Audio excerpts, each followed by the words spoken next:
What a day this is. What a night last evening was.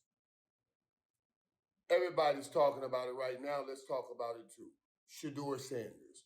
I told you that 144th seal fell upon him in the draft. And the only thing that could have made last night better, because I thought it was perfect, better was if your boy catches that first slant route and Shedeur ends up with 144 yards.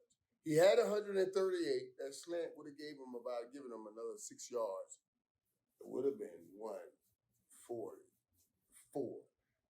And I'm sitting here, because I'm watching Shaduer, and of course I'm pulling for Shaduer. That's axiomatic, self-evident. But so when I'm watching the guy run the slant route, I'm the receiver, and I'm getting mad because let me give you guys a little understanding.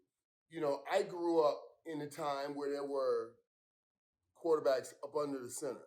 So the quarterback says, set hut, takes the ball, snaps, he drops 3 steps back. You run three steps, and then you slant. So you learn a natural timing up process with the slant. I know, snap, 1, 2, 3.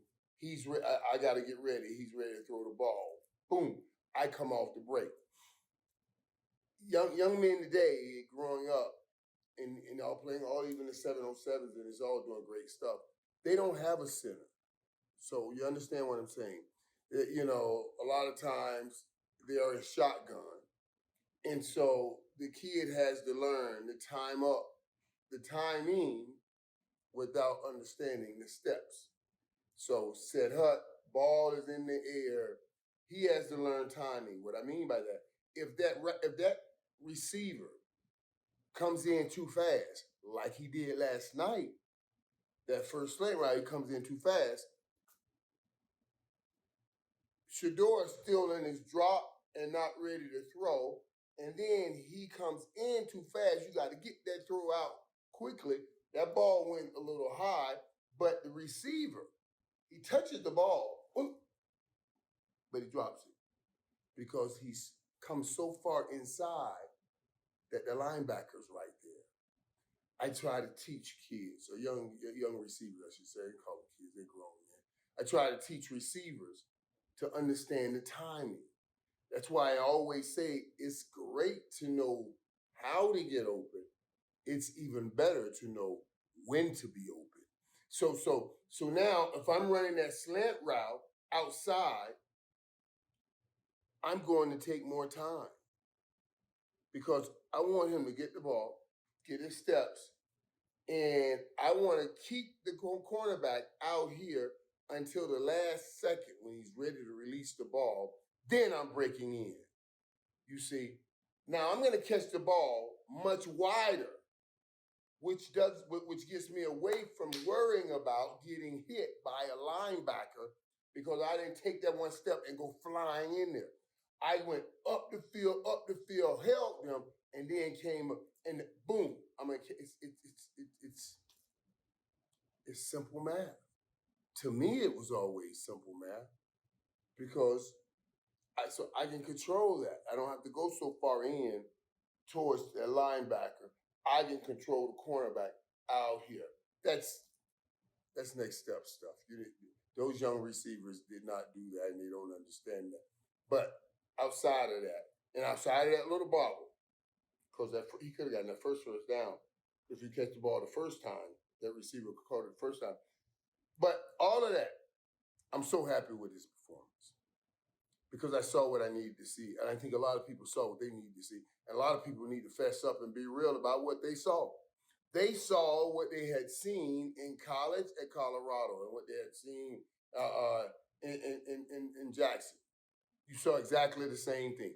A man that understands how to play in pressure situations. And that was a pressure situation. He's throwing, it's almost like Cleveland said, damn, we got to play you. We don't have anybody else. I told you God set that up because the seal of 144. And then he went in there and played like that. So let's just see what happens now. I don't even, now. Come on, come on. I'm just gonna wait. Let's just see what happens. Let's wait to hear what everybody starts saying Monday. Now, very few people would stand up and speak up and say, I was absolutely wrong. Very few people are going to say it. But I tried to tell you everything you wanted to see. He outran the defensive line and got around the corner because people said he couldn't run. Can't run like his dad. Let me give you a secret. Can't no damn body run like his dad. Not him, not nobody. And let me tell you how I know. I know. So stop. Stop with all of that now. The man did a great job eluding rush, standing in the pocket. Remember, he holds on to the ball too long. Remember that old stuff coming out? And I said, well, we can switch that and just say he stares down the barrel and make a play. And he made that play. He stood down the barrel and made a play. Had pressure all around him. Never took his eyes from up the field and always looked to make plays. Damn, that was good.